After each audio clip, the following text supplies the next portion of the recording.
Bonjour et bienvenue dans ce nouvel épisode de Balkanis Podcast. Je suis Eddie Balampoula, consultant réglementé en immigration canadienne. Votre hôte aujourd'hui, comme d'habitude d'ailleurs, je vous présente ce podcast au cours duquel nous parlons de beaucoup de choses qui ont un lien avec l'immigration, qui ont un rapport avec l'immigration.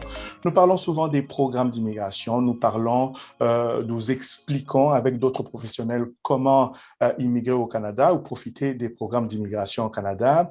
Mais comme vous le savez, ce podcast consiste également à écouter et à discuter avec ceux qui sont venus au Canada ou ceux qui souhaitent venir au Canada, parler de leurs expériences. Donc aujourd'hui, cet épisode nous permettra d'échanger avec quelqu'un qui est venu au Canada, qui est devenue canadienne, et il s'agit de Justine Baïta, que nous allons fièrement recevoir aujourd'hui. Ensemble, nous allons discuter, elle va nous parler de ses expériences, de son expérience, d'abord son départ de son pays d'origine pour arriver ici au Canada et ensuite son expérience d'immigration, tout le processus d'immigration ici au Canada.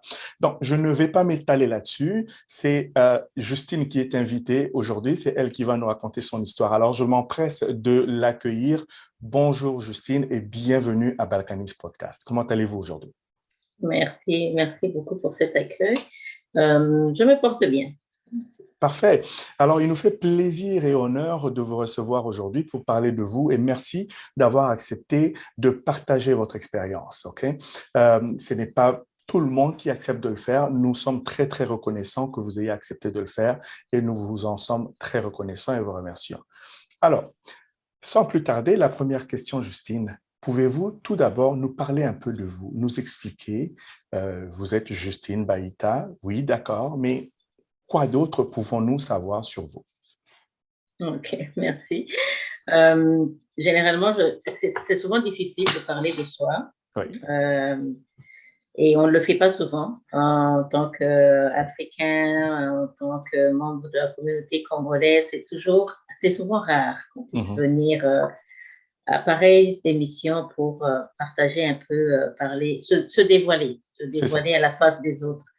Alors, oui, je m'appelle Justine Baïta, mais je vais ajouter un autre nom, Justine Baïta Tchoula. Je suis originaire de la République démocratique du Congo. Je suis mère, très fière de l'être. J'ai une petite fille qui grandit parfaitement bien et je suis fière de ce résultat en tant que femme immigrante. J'ai un diplôme universitaire en droit privé judiciaire études que j'ai faites en République démocratique du Congo, à Mbuji-Mayi. En venant ici, j'ai poursuivi mes études. J'ai suivi une formation en formation de parajuriste à la Cité collégiale, ici à Ottawa. J'ai pareillement fait d'autres études à l'Université du Québec en Outaouais, dans le département de psychologie, et j'ai fait le programme d'animation de groupe pour animer les ateliers, les formations, ainsi de suite. Pendant que j'étais entre les études, le travail, j'ai profité parce que, vous savez, quand on est immigrant, il faut toujours saisir les opportunités qui s'offrent. Absolument, absolument. Et comme moi, j'aime toujours faire travailler mon cerveau, je m'appelle toujours une femme multidimensionnelle. Je m'implique dans beaucoup de choses et c'est l'avantage d'avoir plusieurs formations. Et donc, j'ai poursuivi d'autres études, une autre formation en psychologie et travail social avec l'Institut de formation professionnelle de Montréal. D'accord. OK. En dehors de ça, comme j'ai mentionné, je suis une mère, je suis une femme très indépendante, je suis une femme très impliquée dans ma communauté, bien dans la communauté canadienne aujourd'hui. Je suis une femme d'affaires et je suis un perpétuel apprenant. Chaque jour, j'apprends et je suis toujours disposée à apprendre quelque chose de nouveau, à m'intéresser à quelque chose de nouveau. Donc, je suis en perpétuelle progression. Mais c'est très intéressant, Justine, de vous l'entendre dire.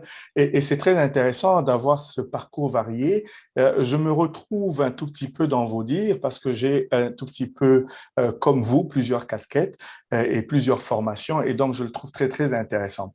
Alors, nous allons entrer directement dans le vif du sujet avec vous, Justine. Vous avez mentionné que vous êtes originaire de la République démocratique du Congo et vous avez décidé d'immigrer au Canada puisque vous vous y retrouvez aujourd'hui. Alors, pouvez-vous brièvement nous dire pourquoi avoir décidé de quitter votre pays d'origine, le Congo, pour venir au Canada? La raison, les raisons qui m'ont poussé à quitter le Congo pour venir vivre au Canada, il y en a plusieurs. J'ai grandi dans deux cultures. J'ai eu la chance d'avoir des parents qui m'ont fait évoluer dans deux cultures, la culture africaine et la culture occidentale. Et dans ma progression, dans mon évolution, j'ai constaté, j'ai remarqué que j'avais une tendance, un côté plus fort dans la culture occidentale, ce qui fait que pour moi, vivre en Afrique était devenu un peu assez difficile. Parce que comme vous le savez, en Afrique, nous avons nos coutumes, nous avons nos réalités. Et des fois, ça devient difficile pour quelqu'un qui, si tu ne parviens pas à t'ajuster, à accepter, à t'accommoder à cette culture, il devient très difficile pour la personne de pouvoir évoluer. Et je me suis retrouvée à cette étape-là. D'accord. Je me suis retrouvée à cette étape-là. Je ne parvenais pas à me retrouver. D'accord. OK. Je ne parvenais pas à me retrouver et j'ai commencé à subir beaucoup de stress par rapport à ça. Donc, j'avais du mal à m'identifier. Qui suis-je réellement? Est-ce que, alors, tout cela, à cela s'est rajouté d'autres éléments tels que les événements politiques auxquels nous avons été exposés, parce que nous sommes originaires de la province du Kasaï. Il y avait plusieurs événements. Nous avons dû être refoulés d'une province vers une autre. Donc, il y a eu tellement d'autres éléments négatifs qui ne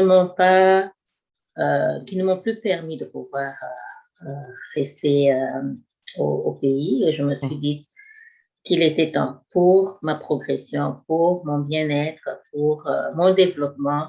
Il fallait que je trouve un endroit où je me sentirais plus à l'aise de vivre, plus à l'aise de m'exprimer. Voilà. D'accord. Ah, ben, c'est bon, c'est intéressant de vous entendre. Et là, donc, vous avez tout abandonné derrière vous. J'imagine que vous avez les membres de famille qui sont restés derrière et beaucoup d'autres choses auxquelles vous étiez rattachés que vous avez laissées en ayant pris cette décision de partir. Est-ce que cela a été difficile? En fait, ce que je veux demander, c'est que avez-vous consenti des sacrifices pour prendre cette décision de venir au Canada et comment avez-vous vécu cela? Est-ce que c'était difficile? Oui, c'est toujours difficile de quitter son pays, sa famille, ses amis, son emploi pour aller recommencer sa vie ailleurs. D'accord. C'est toujours difficile. Les sacrifices à faire, c'est d'accepter de laisser tout ce monde, tout ce bagage que vous avez déjà construit, toutes ces relations que vous avez établies au pays pour aller vers une autre terre d'accueil et essayer de rebâtir ce qui avait déjà été fait. Essayer de vous reconstituer, essayer de vous reformer, parce que quand vous allez dans un nouveau pays, il faut savoir se reformer, acquérir la nouvelle culture pour pouvoir s'implanter dans la nouvelle terre d'accueil. L'intégration. Ouais, ça a été difficile, mais comme je vous ai dit, le fait d'avoir senti que il me fallait quitter pour aller vivre ailleurs, ça a été d'un grand support. D'accord. Pour moi, peut-être pour les membres de la famille, ils ont senti le départ, c'était un événement un peu stressant pour eux de voir que notre enfant nous quitte pour aller ailleurs. Pendant combien de temps elle restera là? Est-ce qu'un jour on la reverra? Est-ce qu'elle va garder les contacts avec nous? Donc, je suis certaine qu'ils se sont posés toutes ces questions-là. Mais pour moi, je me disais, c'est mon temps, c'est ma vie, c'est mon expérience et je dois la faire. Parfait, donc, j'étais prête. Je m'étais préparée à partir. Alors, dites-nous, Justine, vous étiez préparée, mais pourquoi avoir choisi de venir au Canada? Il y avait, j'imagine, plusieurs options qui s'offraient à vous, mais pourquoi le Canada? Parce que, à vous dire vrai, le choix a été fait par le fait que on a souvent suivi les cours de géographie, d'histoire, et on a parlé du Canada. On vous dit que c'est un grand pays à la dimension d'un continent. Vous avez, oui. Alors, sans vous mentir, c'est ça qui m'avait intéressé. Je veux voir ce pays à la dimension d'un continent. D'accord. En y arrivant, je voudrais faire cette expérience de voyager d'un bout à l'autre. Je veux faire cette expérience. Donc, c'est ça qui m'a attirée ici. Est-ce qu'on peut dire que vous ne connaissiez pas grand-chose du Canada, à part ce que vous venez de mentionner, ou bien vous aviez aussi l'information, parce que tout à l'heure, vous avez mentionné le fait qu'il y avait un mélange de raisons, plusieurs raisons qui vous ont poussé à quitter votre pays, entre autres des raisons politiques. Est-ce que vous aviez aussi l'information que le Canada était une terre d'accueil pour les réfugiés politiques ou des gens qui avaient besoin d'une quelconque protection? Est-ce que cela a contribué à votre décision de venir au Canada ou c'est tout simplement le fait que vous vouliez voir ce grand pays continent? Non, il y a plusieurs autres éléments. J'ai mis l'emphase sur l'idée de venir voir ce grand pays à la dimension d'un continent, mais il y a aussi le fait qu'en dehors de ça, j'ai dû faire mes recherches, j'ai dû faire des lectures pour savoir qu'effectivement, le Canada était une terre d'accueil qui acceptait, qui recevait plusieurs immigrants venant un peu de partout. Dans mes lectures, je sais que j'ai appris que le Canada était un pays de droit. Et en tant que femme, en tant qu'être humain, j'ai besoin que mes droits soient respectés. Et je me suis dit, pourquoi ne pas aller dans ce pays à la dimension d'un continent et dans lequel les droits de l'homme sont respectés? Absolument. Pourquoi ne pas y aller? Donc, parfait. OK, parfait. Et alors, entrons un peu plus profondément maintenant. Parlez-nous, s'il vous plaît, de ce périple. Comment est-ce que, oui, vous avez pris la décision parce que vous en avez eu marre, il y avait plusieurs raisons, et vous avez dit, bon, je vais m'en aller au Canada. Vous avez commencé par où? Est-ce que vous avez eu un soutien de quelqu'un, d'une organisation quelconque? Comment vous y êtes prise pour quitter votre pays d'origine et arriver au Canada, votre périple? Mon périple a été un périple individuel. Je n'ai eu aucun soutien, aucune organisation. J'ai effectué mon plan, j'ai tracé mon plan par moi-même. D'accord. Donc, en quittant le pays, c'est que je me suis d'abord rendue aux États-Unis où je devais assister à des conférences parce que déjà au départ du pays, j'étais impliquée dans plusieurs organisations humanitaires, ainsi de suite. Donc, je me suis organisée par moi-même, sachant déjà que je pouvais effectuer certains voyages, sachant déjà que je pouvais entreprendre telle démarche, ainsi de suite. À cela, il faut, en posant des questions par-ci, par-là. Donc, je l'ai fait par moi-même. Et je suis venue aux États-Unis pour assister à une conférence qui avait été tenue par le Lions Club. J'étais membre de Lions Club et j'ai assisté à la conférence. Et puis, par la suite, au moment où j'ai fait ce voyage, c'était un voyage comme décisif. Je me posais la question de savoir, est-ce que après la conférence, devais-je rentrer ou rester? Donc, c'était déjà quelque chose sur lequel je travaillais déjà. Et finalement, après la conférence, je me suis dit, que je visite un peu. Ouais, visitons un peu, on ne sait jamais. En visitant par-ci, par-là, en voyant un peu ce que les autres font, comment est-ce qu'ils vivent. j'ai eu de l'inspiration par là. Et si vous permettez, Justine, vous parlez bien de visiter les États-Unis en ce moment-là. Oui, OK, d'accord. parce que j'étais venue pour la conférence et j'ai visité les États-Unis. Mais en étant là, vous savez, les Américains ont leur style de vie. OK. Les Canadiens ont la leur. Mhm. Alors, dans l'état où j'étais, j'avais besoin d'un environnement assez calme, OK. protecteur. Un environnement où on prendrait le temps de m'écouter, d'entendre ma voix. OK. Alors, c'est en ce moment que j'ai pris la décision. J'ai dit, mais non, je crois que le meilleur endroit, ce serait d'aller au Canada. OK. OK. Ayant eu déjà des contacts, des relations avec certains Canadiens, certains Américains, on sait voir le tempérament, il est différent. Il y en a ils sont très énergétiques, il y en a qui sont plus ou moins posés, qui ont le temps de vous écouter. Alors, donc, j'ai fait le choix en fonction de tous ces aspects-là.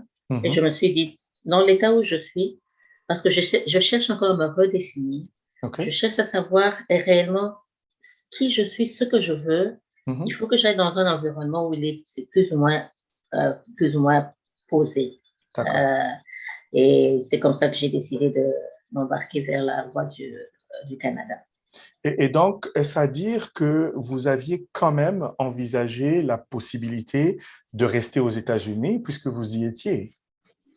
Oui, j'avais déjà foulé le sol là-bas plusieurs fois, j'ai fait plusieurs voyages, donc j'avais la possibilité de rester.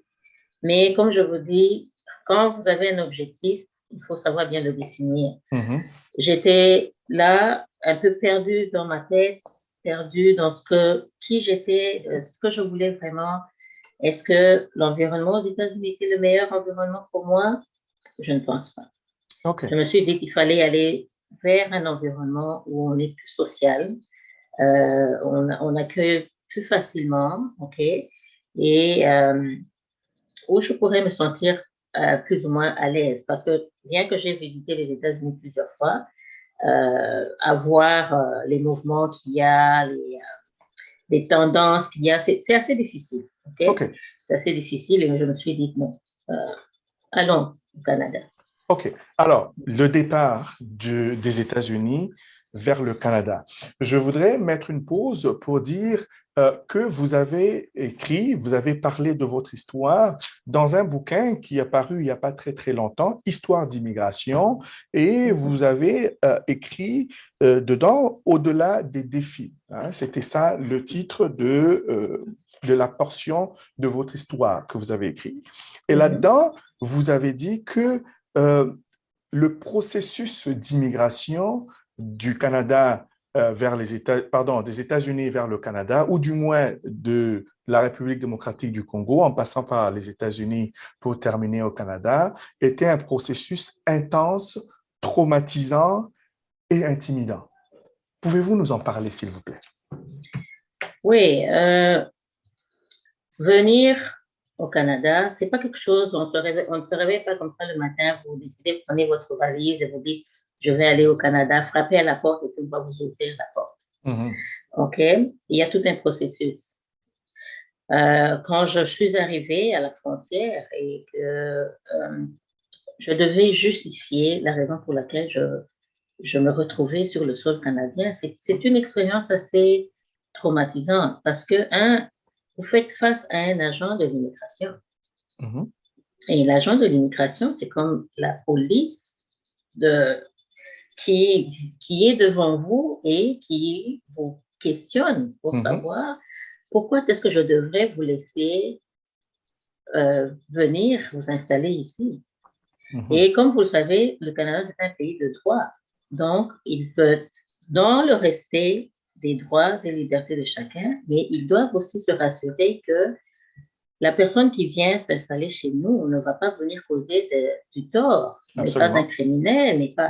Donc, on va vous faire passer à toute une série, à un interrogatoire. Vous devez être en mesure de expliquer, justifier votre déplacement. Vous devez être en mesure de justifier.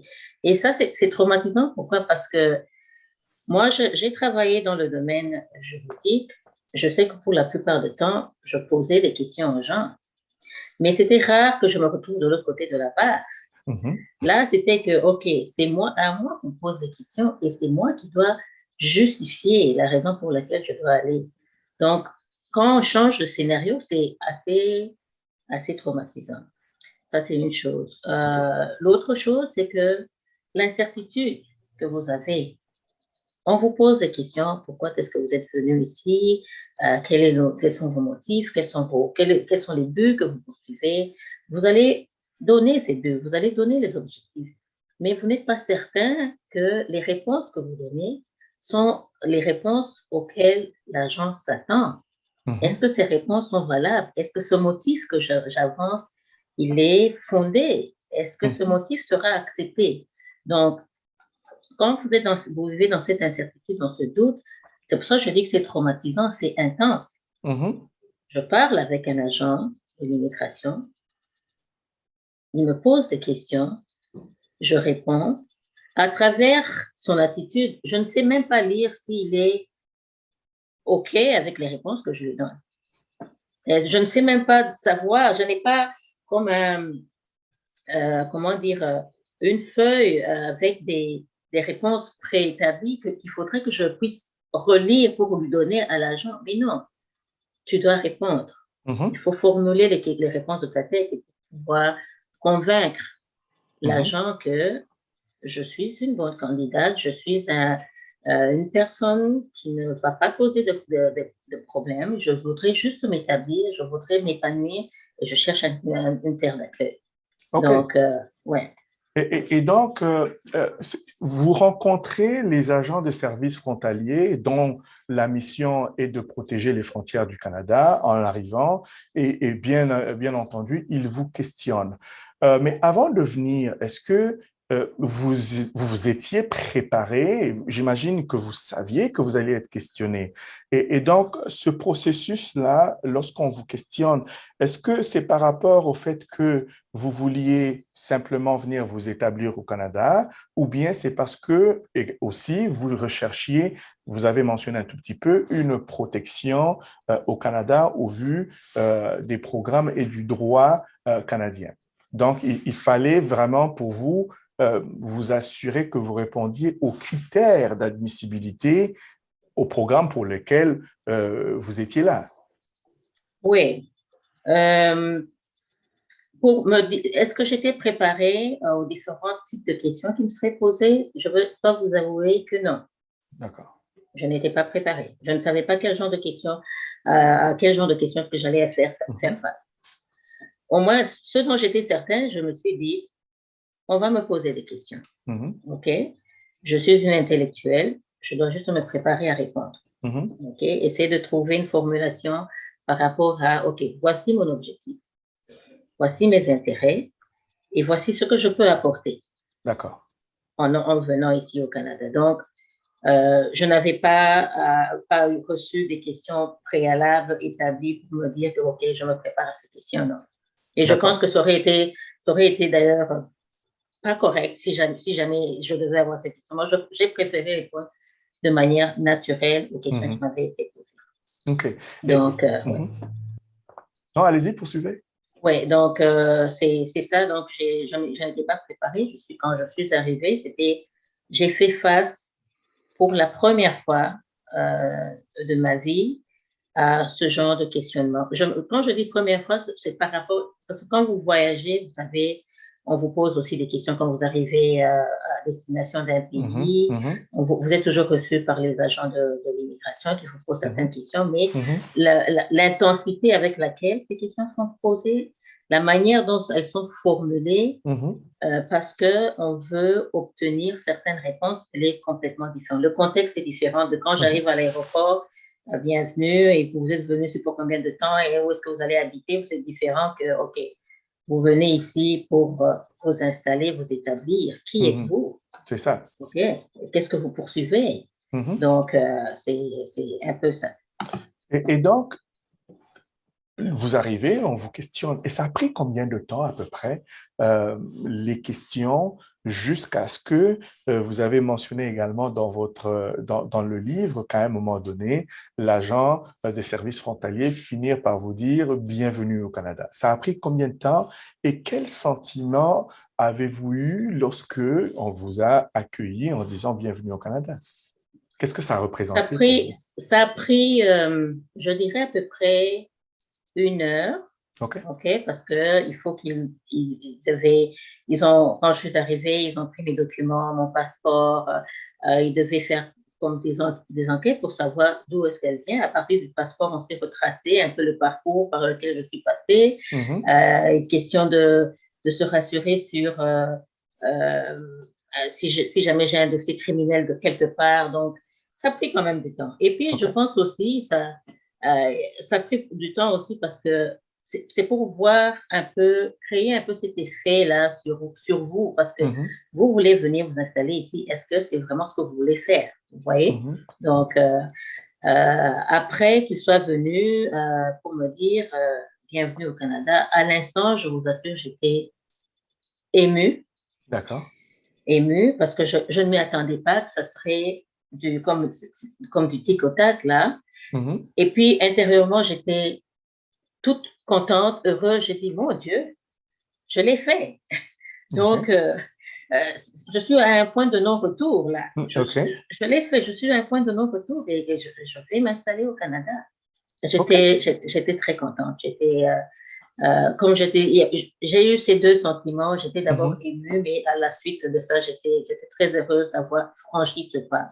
Parce que comme c'était un objectif que j'avais, et j'ai atteint un de mes premiers objectifs. Être reçu au Canada. D'accord. Et donc, jusque-là, à ce point-là, à ce niveau-là, on accepte que vous entriez au Canada, mais le processus d'immigration n'est pas terminé. Et là, à ce moment-là, vous ne le savez pas vraiment encore. Vous pensiez que c'était fini alors que ça ne l'était pas. Oui, je savais que le processus n'était pas encore fini. Comme je vous ai dit, j'ai fait mes recherches. Mais déjà, la première étape était déjà là. Parfait. Je suis acceptée. J'ai dit, OK, tant mieux, la première étape, elle est là. Mais non, ce sont les autres étapes qui doivent venir. Vous ne savez pas dans quel ordre ces étapes-là vont s'effectuer. Vous ne savez pas comment est-ce que ça va s'effectuer parce que vous arrivez dans ce processus d'immigration et on vous dit bienvenue et puis on vous réfère à certains organismes qui sont en charge d'accueillir les nouveaux arrivants et vous vous rendez auprès de ces organismes pour essayer de découvrir quelle est la suite? Qu'est-ce que je fais à partir d'ici? Et ils vont vous expliquer un peu plus en détail les différents processus. Voilà, maintenant que vous êtes accepté, voici vos droits qui sont évidemment limités. Il y a certaines choses que vous pouvez faire et d'autres que vous ne pouvez pas faire. Vous avez droit à un permis de travail. Sachez que vous devez commencer à le renouveler après une certaine période de temps. Donc, il faudra revenir au bureau de l'immigration pour faire ce renouvellement. Voici, on vous donne un certificat médical dans le cas où vous tomberiez malade, vous pouvez avoir la couverture pour certains traitements, certains médicaments. Par rapport aux études, on va vous dire que vous êtes limité, vous ne pouvez pas embrasser telles autres études. Vous pouvez le faire si vous avez les moyens, vous allez débourser de l'argent de votre poche et vous n'allez pas bénéficier du programme en tant que réfugié parce que vous n'avez pas encore commencé même le processus en soi. Il y a plusieurs étapes à faire. Donc, oui, donc c'est un peu ça, la première conversation que vous avez eue et vous vous retrouvez dans ces shelters qu'on appelle, mais ces maisons d'accueil où plusieurs immigrants se retrouvent de partout et chacun avec son niveau et c'est une autre expérience assez traumatisante et perturbante et ouais. OK. Alors, chers auditeurs, je me permets de mettre une petite pause tout simplement pour vous rappeler que nous sommes aujourd'hui en compagnie de Justine Baïta qui nous raconte son périple, son immigration de la République démocratique du Congo vers le Canada. Et nous sommes Balkan Immigration Service. Je suis Eddie Balaboula, consultant réglementaire en immigration canadienne. Madame Justine nous parle d'un programme, c'est-à-dire une façon d'immigrer au Canada, alors qu'il y en a beaucoup d'autres. Vous pouvez immigrer au Canada comme travailleur, vous pouvez venir comme étudiant. Il y a plusieurs autres programmes et options pour immigrer au Canada, et c'est ce que nous faisons, Balkan Immigration Service. Nous vous offrons des informations et vous accompagnons justement dans vos démarches d'immigration. Donc, si jamais vous avez besoin d'aide, d'assistance, vous avez des questions, n'hésitez surtout pas à entrer en contact avec nous. Donc, nous continuons avec vous, Madame Justine. Vous êtes entrée, donc vous attendez d'être appelée auprès de la Commission de l'immigration et de statut de réfugié, qui est chargée justement de vous entendre afin de déterminer réellement votre admissibilité, votre qualité de réfugié ou non. Et donc, pendant ce temps, vous êtes en attente, vous êtes quand même autorisé, vous venez de nous le dire, de travailler, de faire quelques activités, mais cela est limité. Mais comment vous avez vécu cette période-là et combien de temps cela a pris avant votre audience auprès de la Commission de l'immigration et du statut de réfugié? Cela a pris à peu près plus de 3 ans. OK. OK. Comment est-ce que j'ai pris cette attente? Comment est-ce que j'ai pris toutes ces démarches? Pendant ces 3 années, vous avez l'autre démarche qui me vient à l'esprit ici, c'est la rencontre avec l'avocat, parce que vous devez rencontrer un avocat. Vous ne pouvez pas aller dans ce processus-là de manière individuelle. OK. Ce processus-là, vous ne pouvez le faire qu'en étant accompagné par un avocat ou bien un consultant en immigration. Donc, il a fallu rencontrer l'avocat. Et cette rencontre encore, elle était encore plus, elle était un peu stressante dans ce sens que je parle français, je maîtrise l'anglais et dans la recherche des services d'avocat, on ne parvenait pas à vous trouver un avocat francophone pour vous permettre de mieux vous exprimer et de mieux clarifier les points que vous voulez indiquer dans votre dossier. Et là, vous vous retrouvez, vous êtes coincé avec un avocat anglophone. OK. Alors, ouais. Donc, ça a été votre expérience. Donc, vous n'avez pas été en mesure de vous faire représenter par un avocat qui parle la langue de votre choix, c'est-à-dire le français. Non. Comment avez-vous vécu cela? C'était assez frustrant, OK? C'était assez frustrant parce que je souhaitais d'avoir quelqu'un qui parlerait la même langue que moi.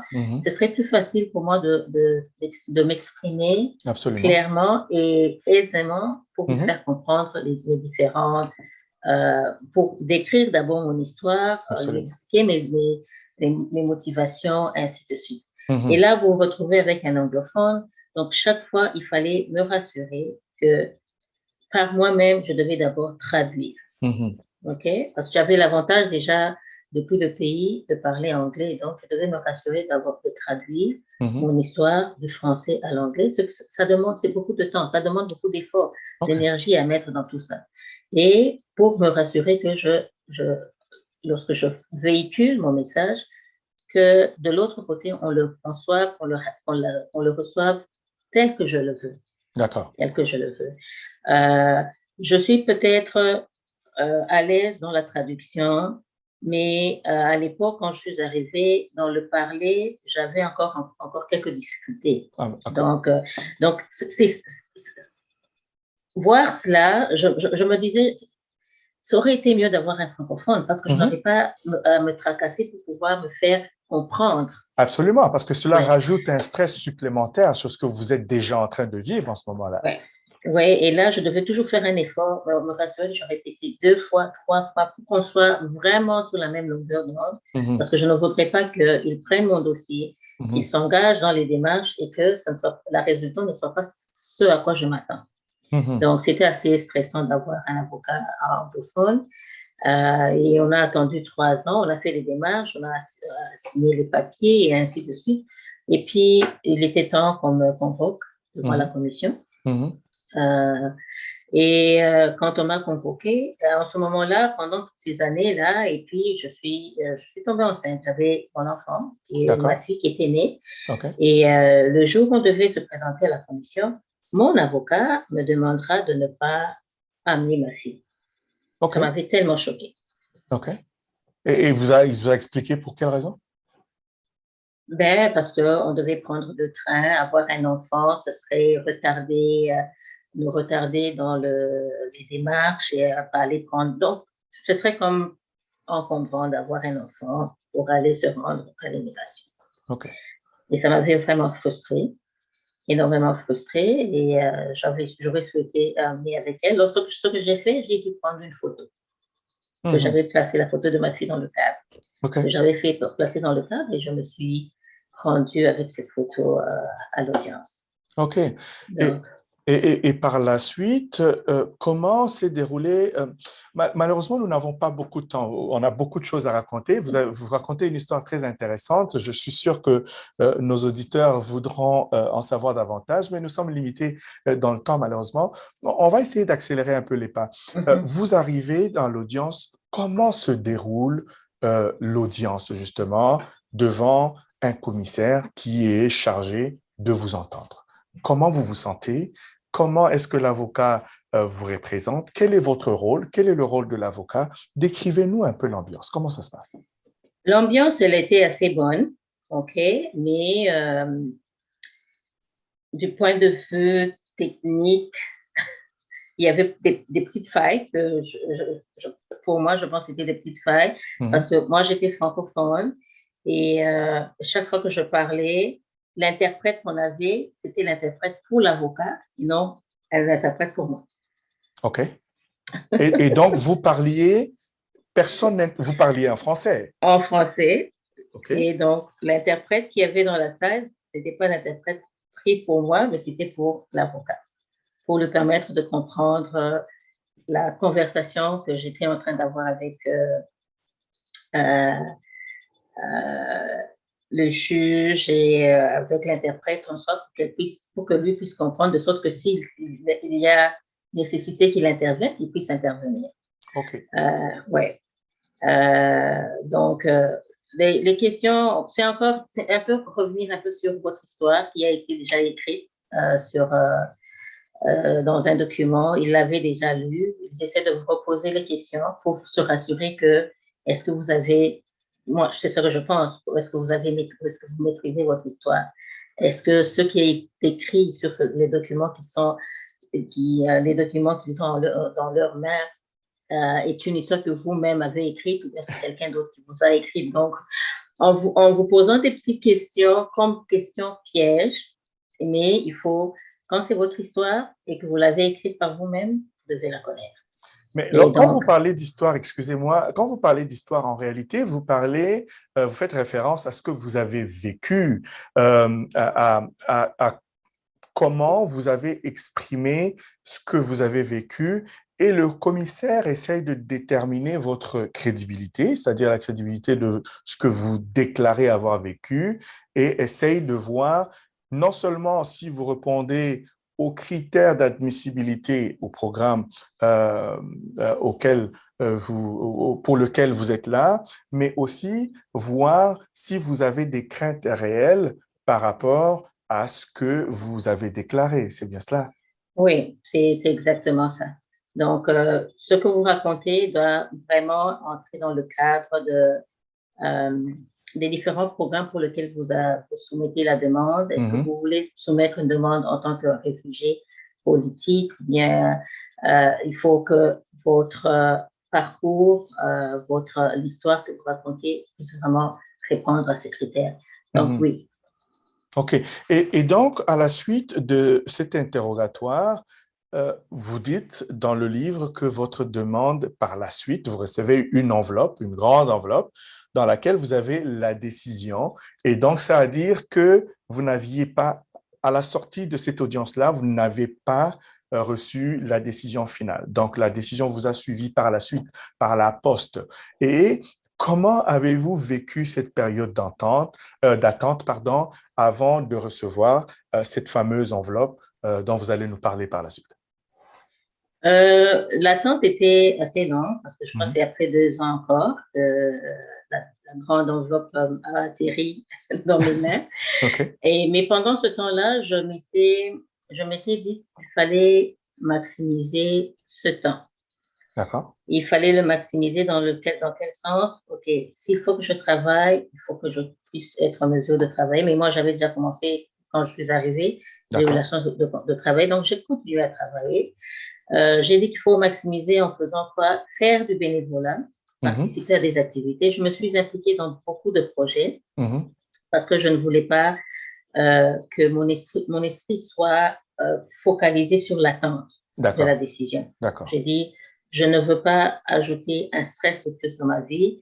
Euh, je m'excuse, peu importe la décision, je vais attendre que la décision arrive, mais en Mhm. attendant, il faut que je maximise. D'accord. Donc, faire le bénévolat a été un grand atout pour moi. Participer aux différentes activités communautaires, euh, assister participer comme membre des conseils d'administration, ce sont des choses que j'ai fait. Et la raison pour laquelle je le faisais, c'est pour acquérir de l'expérience canadienne. D'accord. Pour acquérir de l'expérience canadienne qui me servirait plus tard à soumettre des demandes pour d'autres types d'emplois, tout Mhm. comme si jamais une décision était négative, que j'ai au moins d'autres arguments que je pourrais Mhm. présenter pour dire que je me suis impliquée dans Mhm. la communauté, je suis intégrée dans la culture canadienne et Mhm. voici mon apport. Donc, OK. c'est comme ça que j'ai maximisé ce temps-là. Et donc, par la suite, vous avez très bien fait ça. Par la suite, vous recevez cette fameuse enveloppe dans laquelle vous avez la décision du commissaire. Quelle Ouais. était la décision? Parlez-nous de ce moment. La décision, quand l'enveloppe est arrivée, j'avais immédiatement compris quelle était la décision parce qu'à l'époque, comme je l'ai dit dans mon article, quand vous receviez la grande enveloppe, alors les gens disaient la grande enveloppe, elle est porteuse de mauvaises nouvelles. OK. Mais quand vous recevez la petite enveloppe, donc vous avez la bonne nouvelle. Donc moi, quand je suis allée ouvrir ma boîte aux lettres et là, je vois une grande enveloppe, je Mhm. regarde, ça venait de l'immigration. Déjà, avant même d'avoir ouvert l'enveloppe, j'avais compris que ma décision, que j'avais reçu une décision négative. Mhm. J'ai pris le courage, toutefois, j'ai dit, bon, on ne sait jamais, peut-être que les choses peuvent changer, on ne sait jamais. J'ai dit que j'ouvre l'enveloppe et là, je lis et la décision, c'était que ma situation, mon histoire, ma demande ne répondait pas aux critères pour être acceptée pour avoir le statut de réfugié. Mhm. D'accord. Okay? Et cependant, on me donnait la possibilité de faire un autre type de demande. Donc, on vous donnait le temps, on vous dit, vous avez le temps de vous préparer Mhm. pour soumettre un autre type de demande. OK. Donc, ouais. Et donc, vous aviez quand même la possibilité de faire appel de la décision et ainsi de suite. Je pouvais faire appel de la décision. Je suis allée voir l'avocat pour discuter avec lui, pour OK. essayer de comprendre pourquoi est-ce que, par la suite, en discutant avec l'avocat, il y a eu plusieurs irrégularités que j'ai trouvées. J'ai décelé en retard, malheureusement, Mhm. parce que, bon, lui étant anglophone, et puis il a pris des initiatives sans me consulter, ainsi de suite. Et je me dis, c'est pas grave. OK. La décision, elle était là, et j'ai discuté avec lui les options pour faire appel, combien ça coûterait. Parce que tout ce processus ici, dans lequel je me suis embarquée, j'ai pu le payer avec les frais, je les ai pris en charge par moi-même. D'accord. OK. Ouais. Donc, alors, voyant cela, il me disait, faire appel, ça veut dire que vous allez encore devoir prendre en charge Mhm. les frais pour cela. Est-ce que ça vaut la peine de dépenser plus d'argent OK. pour faire appel? Pourquoi ne pas vous orienter, faire vos démarches pour faire une demande de résidence permanente d'ordre humanitaire? D'accord. Donc, OK. Et c'est ce c'était que la vous avez fait. discussion.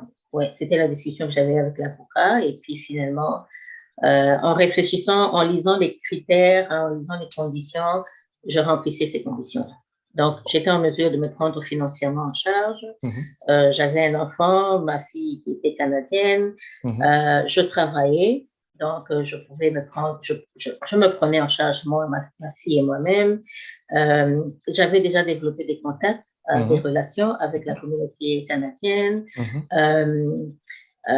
Donc, j'avais plusieurs personnes qui étaient prêtes à, à porter voix pour me soutenir dans ce processus. Donc, il y avait tous ces éléments que j'avais et j'ai vu que, ben oui, je peux soumettre cette demande et c'est ça que j'ai fait. Oh, mais très bien. Et plus tard, vous avez soumis la demande et celle-ci a été acceptée. Et vous dites que, là j'accélère, le 15 février 2016, vous avez reçu votre certificat de citoyenneté parce que vous êtes devenu résidente permanente et par la suite, vous avez demandé la citoyenneté canadienne. Et le 16 février 2016, vous recevez votre certificat. Comment ça se passe? Oui, j'étais encore une fois émue, mais cette fois-là, j'étais non seulement émue et je vous dis que j'avais crié de joie.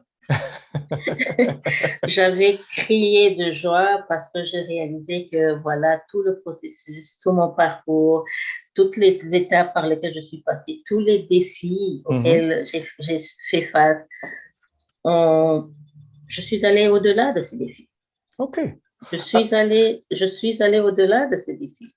Et me voilà citoyenne canadienne. Wow! Quelle histoire, quelle expérience. Alors, dites-nous, Justine, quel conseil donneriez-vous aujourd'hui à un individu qui se retrouverait dans la même situation que vous l'étiez il y a plusieurs années, qui souhaiterait peut-être venir ici au Canada ou bien immigrer ailleurs? Quel conseil est-ce que vous pouvez donner à une telle personne? Le conseil que je donnerais à pareille personne, c'est que d'abord, c'est de lui dire qu'elle a une grâce. Elle a une grâce d'avoir des gens qui sont venus avant elle ou bien lui. Parce que nous sommes là et aujourd'hui, nous partageons notre expérience. Donc, cette personne n'aura pas à aller à travers, à vivre la même expérience que moi, j'ai vécue. Parce qu'il y a déjà une histoire racontée. D'accord. Et l'histoire que je raconte va servir, c'est un point d'inspiration pour quelqu'un. D'accord. Donc, que se sent déjà soulagé par rapport à ça. L'autre chose que j'aimerais ajouter, c'est que, comme je l'ai fait, pendant les périodes d'attente, les périodes d'attente qui sont longues, qui étaient longues à l'époque, je sais que maintenant, les choses ont un peu changé, il faut profiter de ces opportunités. Avoir le temps de suivre les petites formations, si minimes soient-elles. On vous dit qu'il y a une petite formation dans un centre communautaire quelque part. Allez assister à ces formations. D'accord. Bénéficiez de ces formations. On vous dit qu'il y a telle activité, on a besoin des bénévoles. Soyez bénévoles. Pourquoi c'est avantageux? Parce que ces formations, ce bénévolat, c'est une autre expérience professionnelle que vous êtes en train d'emmagasiner. Parce que le moment venu, quand on aura besoin de quelqu'un qui a une certaine expérience, parce qu'ici au Canada, on se base sur ça, sur ces expériences-là de bénévolat, alors profitez-en, faites-le. Regardez dans votre parcours qui vous êtes, quelles sont les formations que vous avez eues chez vous, quelles sont les compétences que vous pouvez transférer.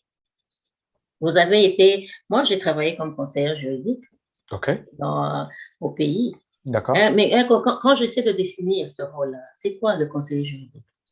Je fais un service à la clientèle dans le domaine juridique. C'est ça. Je reçois des clients, je parle avec eux, j'écoute et puis je détermine leurs besoins. Ensuite, je leur fournis des services, je leur donne des avis et considérations. Donc, quand vous avez ces expériences, vous voyez comment est-ce que vous pouvez transférer. Utilisez ce pont-là pour aboutir à Rome.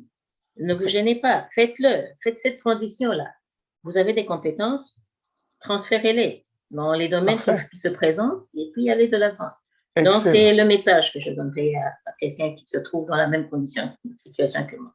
OK, parfait. Et donc, vous considérez, vous, Justine, que votre intégration au Canada est réussie et votre vie, finalement, au Canada, vous l'avez réussi, et votre parcours, votre objectif que vous étiez fixé avant de quitter la République démocratique du Congo, vous avez réussi et vous n'avez pas encore fini d'accomplir. Vous avez encore beaucoup de choses à faire. Oui, je l'ai dit au début, je suis une perpétuelle étudiante. Je C'est ça, continue à apprendre. c'est ça. Je continue à apprendre. C'est vrai qu'aujourd'hui, je suis stable, je Mhm. suis installée, ma fille a grandi, elle a 12 ans. Je lui ai donné la chance de devenir une parfaite bilingue. Elle D'accord? parle anglais et français. J'ai eu la chance à travers les affaires que je fais, de pouvoir voyager avec ma fille parce que j'ai découvert aussi qu'elle a cette passion-là de voyage comme sa mère. Donc, D'accord? on a eu la chance de faire plusieurs déplacements ensemble. Aujourd'hui, je me retrouve ici à assister à ton émission pour partager mon expérience parce que je veux que cette expérience soit un point d'inspiration pour les autres. C'est ça. Je pense que je suis allée au-delà des défis. Je Ah, suis allée parfait. au-delà des défis et je me Mhm. sens à l'aise dans ce que je suis, ce que je fais. Oui. Parfait. Alors, ça va être probablement ma dernière question, Justine.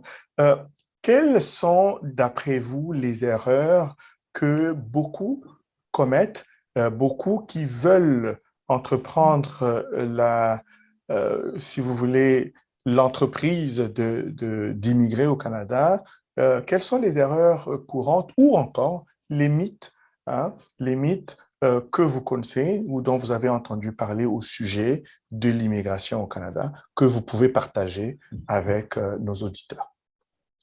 Oui, ce que je voudrais dire par rapport à ce point, c'est que, premièrement, il ne faut pas vous fier à ce que les gens disent. Quand les gens vous disent, venez au Canada, on Mhm. aime inviter le monde à venir au Canada, mais on ne leur donne pas la bonne information. C'est ça. Surtout dans nos différentes communautés, on n'est pas le genre de personnes à vouloir soutenir les autres de manière positive en leur donnant l'aide dont ils ont besoin pour qu'ils ne puissent pas passer par les Mhm. mêmes périples, par le même périple, par les mêmes difficultés auxquelles nous avons fait face. Mhm. Souvent, on a tendance à se dire, écoutez, moi, quand je suis arrivée là, j'ai trimé, pourquoi est-ce que lui devrait arriver et se retrouver dans l'aisance déjà? Mhm. Alors, pour ceux-là qui veulent venir, il ne faut pas vous fier à cela. Venir D'accord. au Canada, c'est bien. C'est un Mhm. long processus. C'est un processus traumatisant. Il Mhm. faut bien définir ses objectifs. Je Mhm. viens, quel est l'objectif poursuivi? Mhm. Qu'est-ce que je dois faire? Quand vous venez, ne vous arrêtez jamais d'apprendre. Il faut continuer à apprendre. Et pour C'est ça. apprendre, il faut savoir se placer. Quand vous arrivez dans un pays que vous voyez, il y a des gens qui sautent sur un pied, sautez sur un pied. C'est ça. Ensuite, vous posez la question de savoir pourquoi est-ce que vous sautez sur un pied. C'est un autre apprentissage. Et puis, quand Mhm. vous dites, je saute sur un pied pendant cette période de temps, ça veut dire je Mhm. suis peut-être en train d'étudier, Mhm. peut-être que je suis en train de suivre une formation, peut-être je suis en train de faire du bénévolat. Mhm. Sauter sur un pied. Quand vous voyez que les autres posent l'autre pied par terre, comme ça ils ont les deux pieds euh, posés sur terre, vous le ferez aussi. Ça veut dire que Mhm. cette personne, après avoir étudié, après avoir fait du bénévolat, après avoir euh, développé d'autres compétences ou acquérir de nouvelles connaissances, la personne se sent à l'aise de pouvoir marcher sur le deux pieds pour aller à l'étape suivante. Il faut y aller progressivement. OK. Donc, que les gens ne cherchent pas à enjamber les choses. Voilà. Et puis, c'est un pays de droit. Mhm. On ne va pas vous faire un privilège à vous, alors on ne l'a Mhm. pas fait à Justine. Vous C'est ça. passez par le même processus, donc il faut se préparer à ça. Il faut se OK. préparer à ça. L'autre chose, c'est euh, de savoir mitiger les choses par rapport, euh, on parle de discrimination systémique et tout ça. Il faut savoir mitiger les choses. Mhm.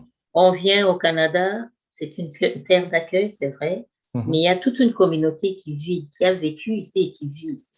D'accord. Alors, il y a des choses auxquelles on aura droit dans les médias, il y a des choses pour lesquelles il faudra qu'on mérite, parce que c'est un processus.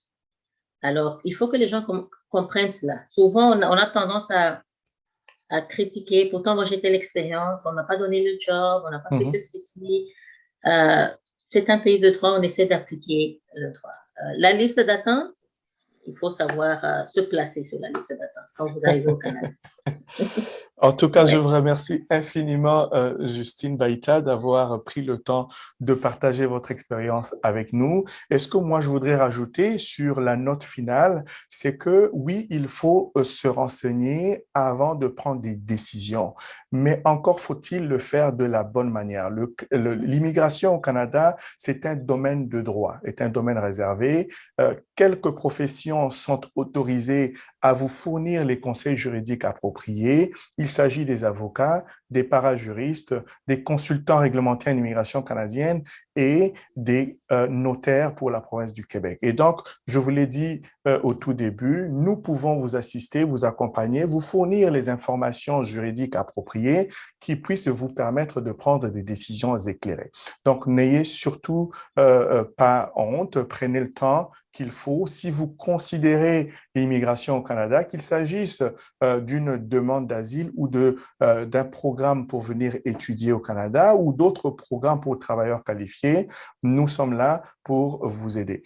Et donc, l'immigration au Canada est un projet, tout à fait comme Madame Justine vient de vous le dire. Il faut prendre le temps nécessaire, le temps requis pour bien planifier son projet. Et donc, je vous remercie infiniment, Justine, d'avoir vraiment pris le temps. Je sais que nous n'avons pas tout couvert, mais malheureusement, c'est tout le temps que nous avons. Mais je sais également que nos auditeurs et auditrices qui nous ont écoutés aujourd'hui, qui vous ont écoutés, ont retenu beaucoup, ont appris beaucoup du processus, en tout cas de l'un des processus d'immigration au Canada et apprennent de votre expérience. Merci à vous de nous avoir suivis et je vais vous remercier encore, Justine, d'avoir accepté notre invitation et d'avoir disposé de votre temps pour Balkanis Podcast. Et donc, je disais au tout début, nous sommes Balkanis Podcast. Je suis Eddie Balamboula, consultant réglementaire en immigration canadienne. Mais avant de vous laisser, Madame Justine, est-ce qu'il y a un mot de la fin que vous voulez dire à vos auditeurs, auditrices qui vont vous écouter par rapport à votre expérience? C'est juste leur dire ça me ferait plaisir que si parmi les auditoires, il y a quelqu'un qui voudrait me contacter pour en savoir un peu plus, parce que comme Eddie vient de le dire, on n'a pas pu aller dans tous les détails, mais si jamais vous voulez discuter, en savoir un peu plus, ça me ferait plaisir de partager avec vous. Alors, vous pouvez y aller, Madame Justine, vous pouvez donner les coordonnées, comment est-ce qu'on peut entrer en contact avec vous, votre numéro de téléphone ou votre adresse courriel, la manière qui vous convient, et vous pouvez partager avec nos auditeurs et nos auditrices, nous vous le permettons. Oui, donc pour me joindre, vous pouvez m'envoyer un courriel à Justine Baïta, donc Justine c'est Justine, Baïta, BAHITA, @gmail.com. Parfait. Alors, quant à nous, Balkan Immigration Service, nous sommes joignables sur notre site internet www.balkanis.ca ou bien à l'adresse courriel info@balkanis.ca, c'est info@balkanis.ca. Merci à vous de nous avoir suivis et on se dit à la prochaine. Au revoir. Et au revoir.